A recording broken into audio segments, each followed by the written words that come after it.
Sir பேர் என் பேர் ஜேபி நாயுடு சார். ஏவோ சார். விஜயராவன் சார் வரலையான்னு வந்துடும்.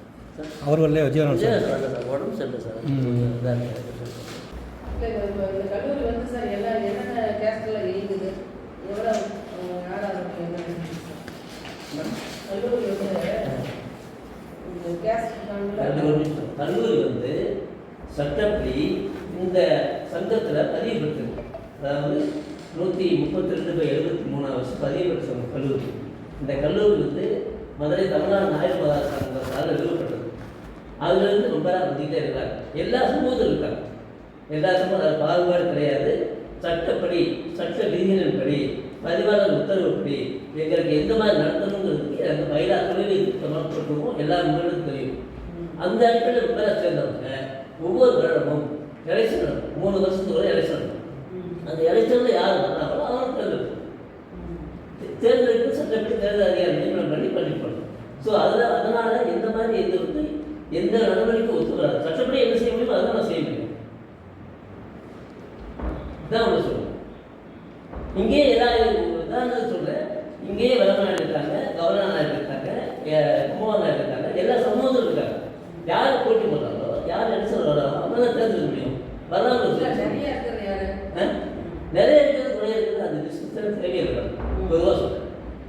எலெக்ஷன் நடக்கும் போது யார் வர்றாங்களோ அவங்க தான் இங்கே வந்து இப்போ வந்து விஜயராக வந்து செக்ரட்டரியாக இருக்காங்க. இது வந்து செக்ரட்டரியாக இருக்கக்கூடிய ஒரு சொல்கிறோம். அது வந்து அந்த ஜாதிக்கு சொல்ல முடியாதுல்ல. எல்லா ஜாதியும் சேர்ந்து தானே அது. ஸோ ஜாதிக்குன்னு சொல்லி பிரிவினைப்படுத்துறது வந்து அது எனக்கு நம்ம சரியாக தெரியல. இல்லை அப்போ எங்களை நான் பேசிக்கிறேன். அப்புறம் நீங்கள் ஜாதிக்கு ஒன்றும் கிடையாது. ஸோ இதான் ஒன்று சொல்லணும். இது சட்டப்படி நடக்குது. மேற்கொண்டு அவங்க சட்டப்படி மாற்றணும்னா அவங்க வேறு எந்த போகிறதுக்கு போகணுமோ போய் தான் முடிவு பண்ணணும். நாங்கள் ஒன்றும் செய்ய முடியாது. இப்போ இதில் வந்து அது ரிட்டர்ன் இருக்காங்க அஃபீஷியல் ரிசீவர் போடணும்னு சொல்லி. அஃபீஷியல் ரிசீவர் போடுறது யாருக்குமே அதிகாரம் கிடையாது. அஃபீஷியல் ரிசீவர் போடுறது ஈவன் மாவட்ட ஆட்சியருக்கும் அதிகாரம் கிடையாது. த்ரூ கோர்ட் ஆஃப் போய் தான் அவங்க வந்து ரெப்ரசன்ட் பண்ணி நீங்கள் எந்த நிர்வாகம் எப்போ சரியில்லாமல் இருக்கும்னு சொல்லி அவர் காரணம் காமிச்சு அதன் பிரகாரம் வந்து போடுவோம். ஸோ எடுத்தடுப்பில் நம்ம வந்து எதுவுமே சொல்ல முடியாது. பிரச்சனை என்னென்னா 25ஆம் தேதி நாங்கள் அனுமதிக்க முடியாத காரணம். அதுக்கு பிறகு இன்னொரு சொல்கிறோம். உங்களுக்கு 14 எழுதுல ஒரு மக்கள் கேட்குறாரு.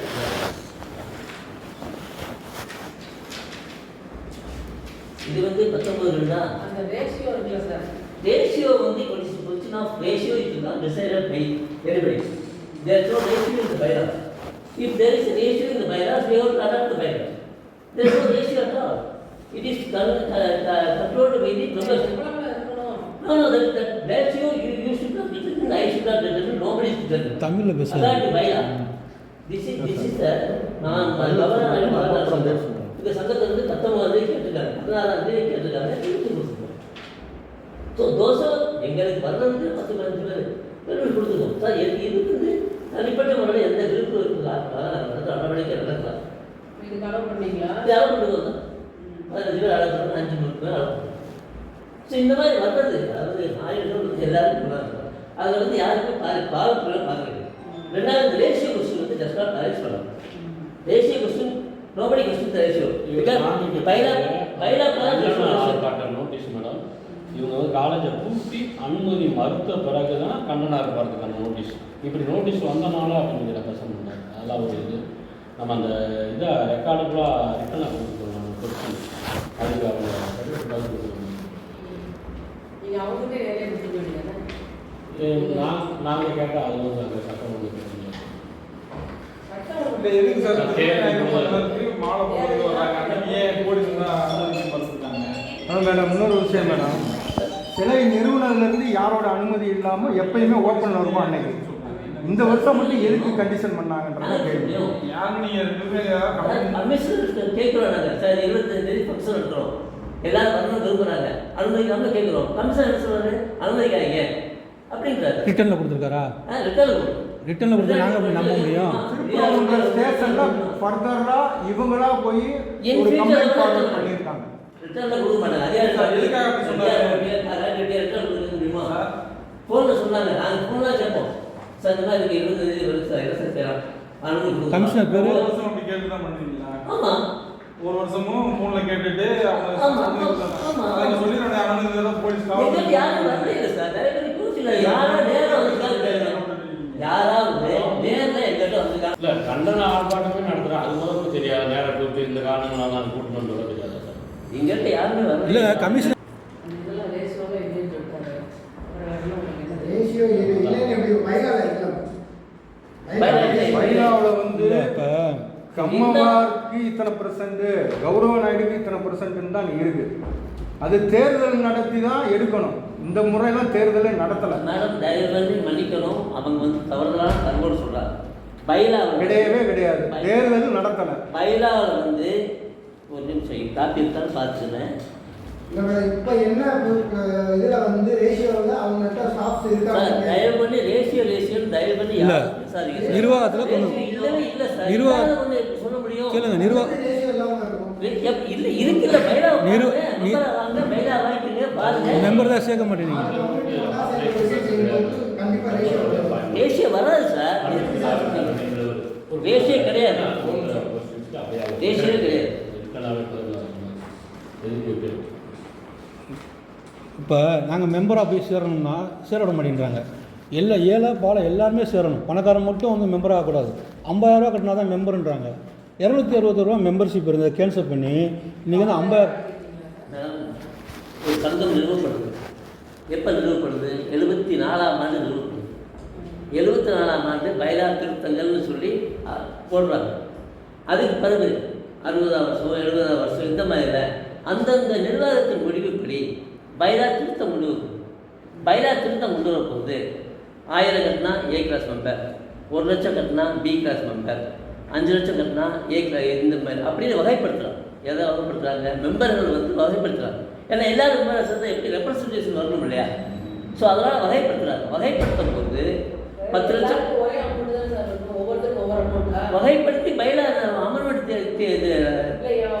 துணை 5 லட்சம் கட்ட முடியும், ஒருத்தருக்கு 50,000 கட்ட முடியும். அது அப்படி இல்லை பைலா பிரகாரம் சட்டப்படி சட்ட விதிகளின்படி நாங்கள் மகாசபை நடத்தி அதில் ஏகோபித்த அபிப்பிராயத்தின்படி அந்த தீர்மானம் நிறைவேற்றப்பட்டு அந்த தீர்மானம் பதிவாளர்கள் ஒப்புதல் பெறப்பட்டு அமலுக்கு வருது.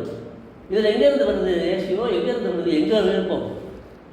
நாளைக்கே எல்லாரும் இவங்கெல்லாம் வந்து நாளைக்கே எல்லாருக்குமே சமூக உரிமை கொடுத்து பைலா போட்டு பைலா கொடுத்தோம்னா ஓகே. சட்ட பைலா என்ன சொல்கிறோம் அதுதான் நாங்கள் செய்யணும். உங்களை வந்து ஒதுக்கி ஒதுக்கிறது எதுவுமே இல்லையா மேடம்? எதுவுமே ஒதுக்கிறதாக எதுவுமே இல்லை மேடம். ஒதுக்கிறதாக எதுவுமே இல்லை. தயவு பண்ணி புரிஞ்சுக்கணும். எந்த ஒரு ஸ்டெப் எடுக்கிறதுக்கும் ஒன்றும் இவங்களை விட்டுறீங்க, எதுவுமே பண்ண மாட்டேங்கிறீங்க, சேர்க்கிறது இல்லைங்கிறத வச்சு அவங்க சொல்கிறாங்க எனக்கு தெரியாது.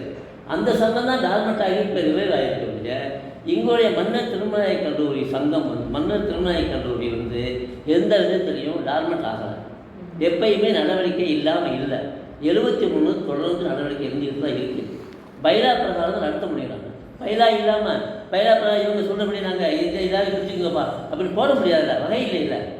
ஏன் காலேஜில் வந்து கம்மவார் மட்டும் மெம்பர் அதிகமாக இருக்காங்க? அது நாங்கள் சேர்த்துருக்காங்க சார். நம்ம என்ன செய்ய முடியும் சார்? ஏன் வந்து ஒரு எங்களை மாதிரி ஏழை நாங்கள் ஒரு கேட்குறேன். நானும் கவர்னர் ஆகிடலாம். நானும் கவர்னர் ஆகிடுறேன் மேடம். ஏன் கவர்னர் சேர்க்க முடியல? நீங்கள் சார் இல்லையா சார் நான் சொல்ல முடியாது. நான் வந்து அப்போ ஏன் கேட்குறேன்னா கவர்னர் அதாவது தெளிவாக சொல்கிறேன்.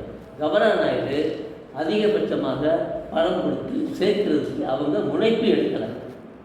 நான் வந்து கவர்னராக இருந்திருந்தேன் அப்படின்னா நான் வந்து அந்த நேரத்தில் இந்த மாதிரி துறை திருத்த கொண்டு வர இருந்துச்சுன்னா நான் எல்லாரையும் சேர்த்துப்பேன். இப்ப நாங்க ஒரு 10,000 பேர் மெம்பர்ஷிப் போறோம். நீங்க ரெடியா இருக்கீங்களா? வகை மெம்பர்களுக்கு வாங்க. இல்ல மேடம் 2015 மேடம் முஸ்லம்பட்டி என்ற ஊர்ல பக்கத்துல கிராமத்துல இருந்து 33 மெம்பர்ஷிப் காலேஜுக்கு நானே அனுப்புனேன். எல்லா ஊர்லயும் கூப்பிட்டு வச்சு 33 மெம்பர்ஸ் லெட்டர் வந்திருக்கா. அகடமிக்ஸ் கார்டு என்கிட்ட இருக்கு. காலேஜுக்கு போய் சேர்ந்துருச்சுன்னு சொல்லி எனக்கு கார்டு 33 பேருக்கு இருக்கு என்கிட்ட. 2016 நான் போட்டிருக்கேன். எங்களுக்கு வேணும், நாங்கள் உசிலம்பட்டியில் கிராமத்தில் இருக்கோம், உசிலம்பட்டியில் இருக்கேன், நான் ஒரு மாவட்ட செயலாளர், எனக்கு ஒன்று வேணும், துணை செயலாளர் இருக்காங்க அவங்களுக்கு வேணும், பக்கத்து கிராமத்தில் இருக்காங்க, எல்லாமே 33 நான் போட்டிருக்கேன். அந்த ஆதாரம் என்கிட்ட இருக்கு மேடம். அது எதுவுமே இல்லையே, ரெஸ்பான்ஸே இல்லையே. 2016 இப்போதான் 16 போட்டு தான் இருக்கேன் நான். அதுக்கு நான் ரெஸ்பான்ஸ் ரிட்டனே இல்லை, எதுவுமே எப்படி சொல்றது? வாங்கி வச்சுட்டு ரூமில் கேட்கறது எல்லாம் நிறைவேற்ற முடியாது. கேட்கறதே நிறைவேற்ற முடியாது. ஒவ்வொரு வருடமும் மகாசபை நடக்குது, அங்கத்தில் சேர்க்கப்படுறாங்க. அந்த அங்கத்தில் சேர்க்கையில் ஏன் சேரலை, ஏன் வரல அப்படிங்கிறது அந்த பதில் நம்ம பதில் சொல்ல முடியாது. இப்போ என்ன லிஸ்ட்டு, இந்த 6000 பேர் லிஸ்ட்டு, இன்னும் மெம்பரு, இன்னும் வாய்ப்பு அதை ட்ராக் பண்ணுறோம், எலெக்ஷன் நடத்துகிறோம், அனௌன்ஸ் சொல்கிறோம்.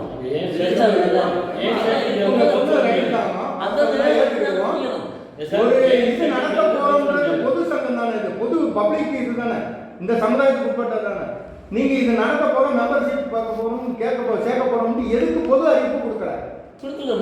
எங்க கொடுத்துருக்கீங்க? எந்த பேப்பர்ல அட்வர்டைஸ்மெண்ட் கொடுத்துருக்கீங்க? பொது ரிக்கார்ட் கொடுக்கணும்ல, பொது அறிவிப்பு கொடுக்கணும்ல. பொது அறிவிப்பு எப்படி கொடுப்பாங்க? இன்னைக்கு கவர்மெண்ட் எலெக்ஷன் எடுப்பீங்க, எப்படி கொடுப்பாங்க? கவர்மெண்ட் எலெக்ஷன் மீட்டிங் போட்டு ஆரம்பிச்சு சொல்றாங்க. இத்தனாம் தேதி எலெக்ஷன் நடத்தப்படும், இத்தனாம் தேதி வாக்காளர் பட்டியல், இத்தனாம் தேதி வேட்பாளர் சேர்ந்தார், இத்தனாம் தேதி அப்போ அப்படின்னு அனௌன்ஸ் பண்ணுறோம்ல, அப்போ வந்து சேர வேண்டியது. அதைத்தான் எப்போ அனௌன்ஸ் பண்ணீங்க? வருஷம் அனௌன்ஸ் பண்ண ரிக்கார்டு இருக்கு. எங்க அனௌன்ஸ் பண்ணீங்க? பத்திரிக்கை எங்க இருக்கா? மேடம் ரிக்கார்டு அந்த பண்ணி பேசுறீங்க. ரிக்கார்டு காமிச்சீங்க. ரிக்கார்டு எங்க இருக்கு சொல்லுங்க. நீங்க ஒரு ரிக்கார்டு சொல்லுங்க. நீங்க அறிவிக்கலன்றத நாங்க ரிக்கார்டு, நீங்க அறிவிச்சிட்டோம்ன்றதுக்கு ரிக்கார்டை காமிங்க. ஒவ்வொரு வருடமும் அறிவிப்பு நடத்தி மகாசபை கூட்டுறோங்கிறது பதிவாளர்கிட்ட கேட்கலாமே.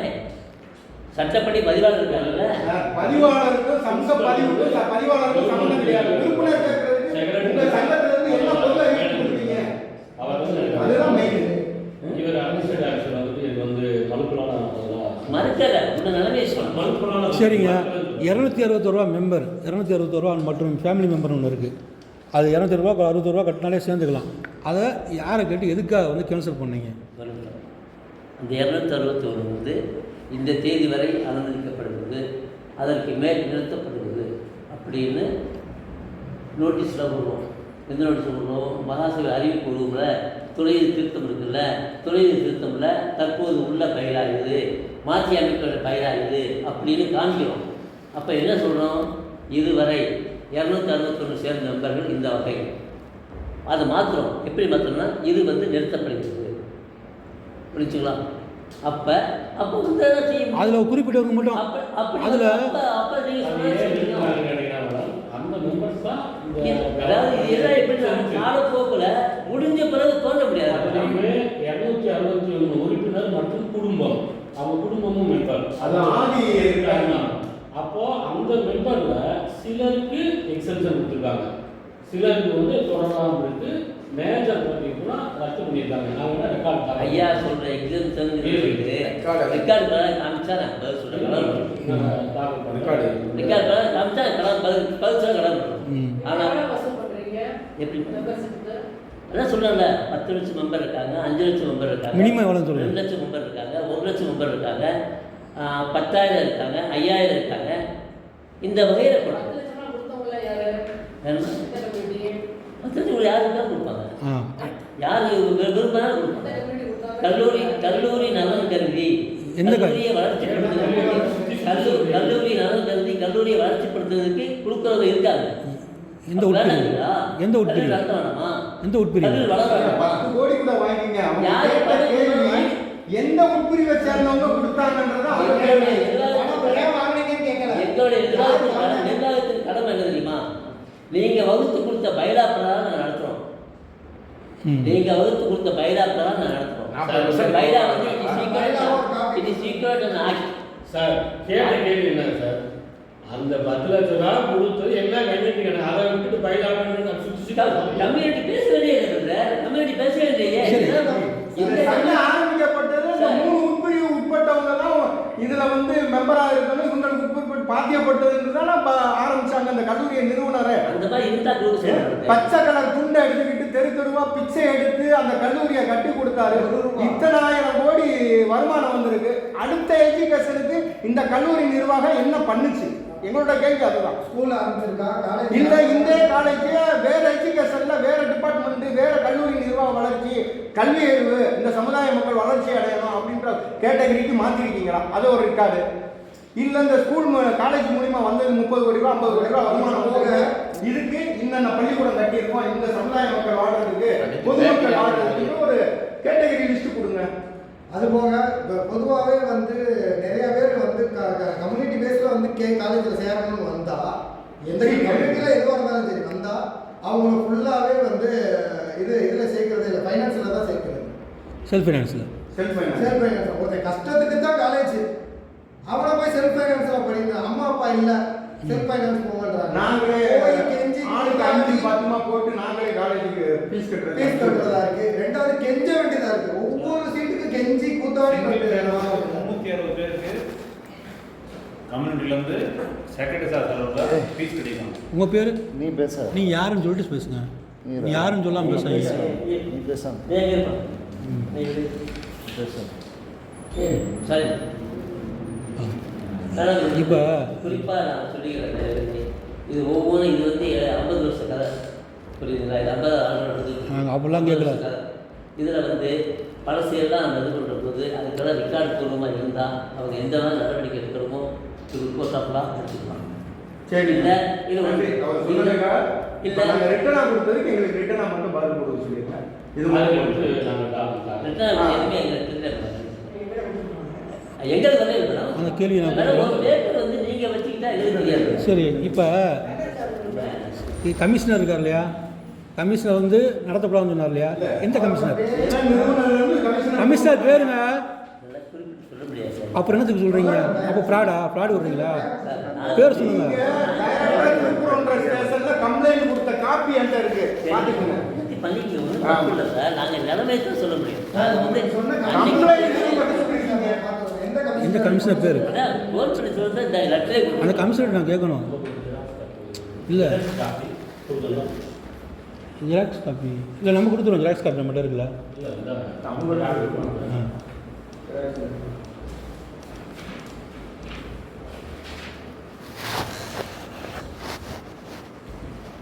இல்லை இப்போ என்னங்க சார், இப்போ இவங்க அம்மாவார் நாயக்கருடைய ஆளுநர்களையே போயிட்டு இருக்கு அப்படி இல்லை, அப்படிங்கிறத அப்படி யாரையும் சொல்லக்கூடாது.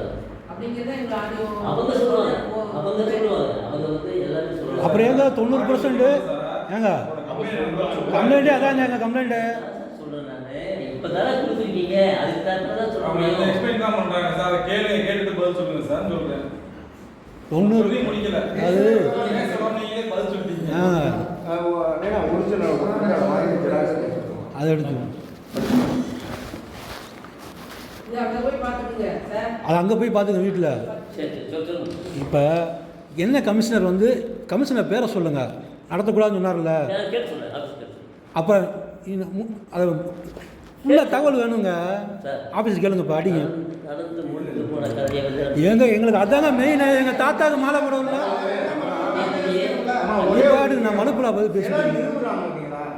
அந்த நாள்ல இருந்து அப் டு டேட் போன வருஷத்துக்கு வருஷம் வர எந்த ஒரு பிரச்சனையும் இல்லை. திருவிழா அன்னைக்கு கிராமத்துலேருந்து வர்ற பசங்க தாத்தா வீடு இங்கே இருக்கு, தாத்தாவோட நினைவு சிலைகள் இருக்கு, அது உயிரோட்டமாக இருக்கு, அது தெய்வமாக இருக்கிறார்.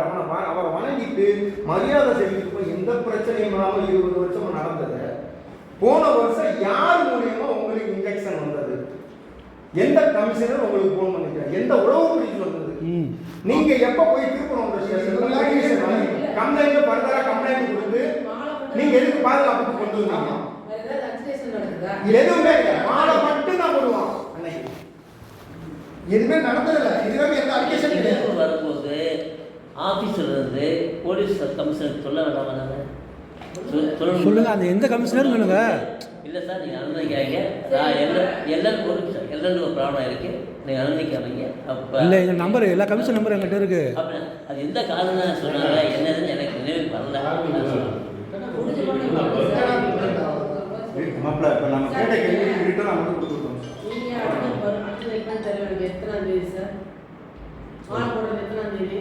கைப்பூசம் வந்து ஐயாவுக்கு வந்து பிறந்த நாள். இங்கிலீஷ் கேட்கறாங்க. அன்னைக்கு வந்து நாங்கள் 5ஆம் தேதி தைப்பூசம் 5ஆம் தேதி அன்னைக்கு எப்பொழுதும் மாலை போடுவோம். அதுக்கு முன்னாடி ஒரு வாரத்துக்கு முன்னாடி நாங்கள் வரோம்னு சொல்லி உங்கள்கிட்ட மனு கொடுத்துருங்க. போலீஸ்லேயும் அம்மா கொடுத்தாங்க. நீங்கள் சொல்கிறது ரொம்ப சந்தோஷம் தான், மனு கொடுத்துருது. ஆனால் இதுக்கு முன்னாடி அந்த விதிமுறைகள் வழிமுறைகள் எதுவுமே பின்பற்றப்படவில்லை. அதனால நாங்கள் இதுதான் அவங்களோட டார்கெட். அவங்களோட டார்கெட் என்னன்னா எங்களை அணுகி நீங்க அருமையா வரணும் அப்படின்றத அவங்களோட டார்கெட். ஒரு காலேஜ் எங்கள் காலேஜ் இது தவறுன்னு நாங்க சொல்றோம். எப்பொழுதுமே மன்னர் காலேஜ் நிறுவனத்திலிருந்து செல வைக்கப்பட்ட நாளிலிருந்து இன்றைய தேதி வர அந்த பர்டிகுலர் டேட் வர எந்த பிரச்சனையும் பப்ளிக்னாலோ பேரப்பிள்ளைகளாலோ எந்த பிரச்சனையும் வந்ததே இல்லை. ஒரு இதே நாள் வர இந்த நாயுடு சமுதாய மக்கள் வந்து ஒரு விழா நடத்தி பிரச்சனை ஆச்சுன்னு எங்கேயாவது தமிழ்நாட்டில் ஒரு இஷ்யூ இருக்குன்னு சொல்லுங்க. எதுவுமே கிடையாது. அமைதியா வருவாங்க.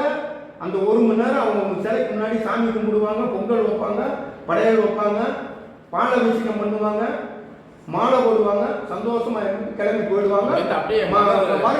ஆண்டு விழாவுக்கு போயிடுவோம். எங்க அரசு விழாவுக்கு போயிடுவோம். மன்னர் விழா, அரசு விழா அரண்மனைக்கு போயிடுவோம். இங்க வந்து அதாவது எல்லா பேரும் இங்க வரமாட்டோம். எல்லா பேரும் மதுரைக்கு வந்து இப்படி வரமாட்டோம். இந்த பக்கம் திருமங்கலம், உசிலம்பட்டி இந்த லைன்ல இருந்து வரக்கூடிய மக்கள் இங்க வந்து பழைய இடம், பழைய தாத்தா வாழ்ந்த இடம். அதாவது எங்களுக்குள்ள அது ஒரு நம்பிக்கை. அவர் சிலை இருக்கிறப்ப அவர் வாழ்ந்த இடம் தான் எங்களுக்குள்ள நம்பிக்கை. அந்த நம்பிக்கையின் அடிப்படையில் தெய்வத்தை வணங்கம்ன்றது மாலை போட்டுட்டு மரியாதை செலுத்திட்டு அரசு விழாவுக்கு போய் கலந்துக்குவோம். எங்க தாத்தாவுக்கு வழிமுறையா நடந்துட்டு இருந்தது. இதை வந்து யார் இன்ஜெக்ஷன்ல யாரோட கட்டுப்பாடுல கொண்டு போறதுக்காக இதை திடீர்னு இப்ப சொல்ற போலீஸ் கமிஷனர், அது எப்படி போலீஸ் கமிஷனர் நீங்க திருப்பரங்குன்றம் போலீஸ் ஸ்டேஷன்ல ரிட்டனா கம்ப்ளைண்ட் கொடுத்துருக்கீங்க. எங்க காலேஜுக்குள்ள வந்து அதி மீறி வந்து மாலை போடுறவங்க பேர்ல வந்து ரொம்ப பப்ளிக் இடைஞ்சல் பண்றாங்க, சட்ட ஒழுங்கு பிரச்சனை ஏற்படும் அப்படின்னு கம்ப்ளைண்ட் கொடுத்துருக்காங்க.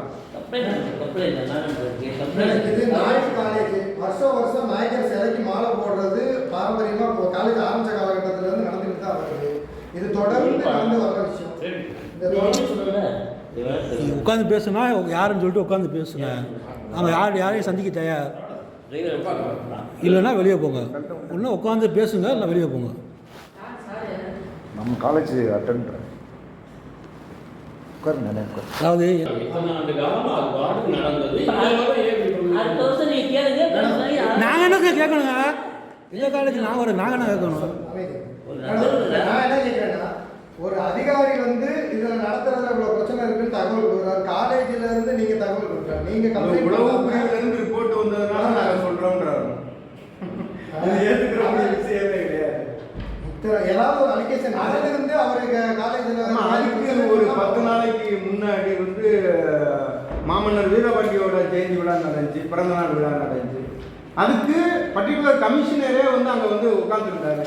சார் எந்த ஆண்டு வராத நீங்கள் ஏன் இந்த ஆண்டு வந்து நீங்கள் உட்காந்துருக்கீங்க அப்படின்னா, இல்லை சார் ஏதாவது பிரச்சனை, எங்கள் பிரச்சனையை நாங்கள் பார்த்துக்கிடுவோம், நீங்கள் வெளியே போயிடுங்க அப்படின்னா சந்தோஷம். இந்த ஒற்றுமை இருந்தால் போதும்னு அவர் வாபஸ் வாங்கிட்டு போயிட்டார். அப்படியாப்பட்ட கமிஷனர் வந்து இந்த உட்பிரிவை சேர்ந்த நாயுடு குலத்தை சேர்ந்தவங்களுக்கு மரியாதை வச்சிருக்க காலத்தில் உங்களுக்கு உளவுக்குறி ரிப்போர்ட் வந்திருக்கு, பிரச்சனை நடக்க போது, பொதுமக்களுக்கு ஆபத்து வர போகுதுன்னு யார் எந்த கமிஷனர் சொன்னாரு? நீங்க எதுக்காக திருப்பூர் ரெக்கார்டே இல்லை, வாயில சொன்னாரு, போன்ல கேட்டதும் ஏத்துக்கிற மாதிரி இல்லை. சரி, இப்போ நிர்வாகத்தில் தான் 90% கம்மாவார். வேலை வாய்ப்புலையும் அங்கே ஆசிரியர் பண்ணி ஆசிரியர் அதை பண்ணி அதுலேயும் அங்கே கம்மாவாருக்கு போட்டுக்குவீங்க நீங்கள். அவ்வளோ ஜாதிய வன்மம் உங்களுக்கு. அப்போ அதர் கமிட்டிலாம் போடுறீங்க. பதில் சொல்லுங்க. தயவு பண்ணி அந்த மாதிரி என்ன மேடம் ஆசிரியர் காலேஜ்ல சேர்ந்து மெம்பரா மெம்பரா ஒரு எஸ்சி வந்து காசு ஒரு 2 கோடி கொடுக்குறாங்க. சேர்ந்துக்கலாம். அப்படி பண்ண முடியாது. நம்ம கம்யூனிட்டி தான், அவங்க நிர்வாகம் எடுக்கிறாங்க. சரி, மினிமம் மெம்பர் ஆகுது, மெம்பர் ஆகுது மினிமம் எவ்வளோ தெரியல. ஆமா, இந்த அப்ரூவ் பண்ணது 2 கோடி ரூபாய் கொடுத்தாலும் எஸ்சி கேட்டகரியில் இருக்கவங்கள சேர்த்துக்குவீங்களா கேட்குறாங்க. அதுக்கு அனுமதி இல்லாமல் நாங்கள் செய்யறோமா? பைரா காப்பி கூட மேடம் நான் ஆடியோக்கு கொடுக்குறோம், சப்ஜெக்ட் கடவுள் கொடுக்குறோம், சேர்த்து வச்சு கொடுக்குறோம். அதாவது சட்டத்திட்டப்படி தான் நடக்க முடியும். நீங்களே யோசனை சட்டத்தை அவங்க நாளைக்கு அவங்களே நிர்வாகத்துக்கு வந்தாங்க என்ன சட்டம் இருக்கோ அதான் நடத்த முடியும். கட்டணமும் ஒன்றும் கிடையாது. கல்லூரி வளர்ச்சி பெற்றிருக்கு, மக்களுக்கு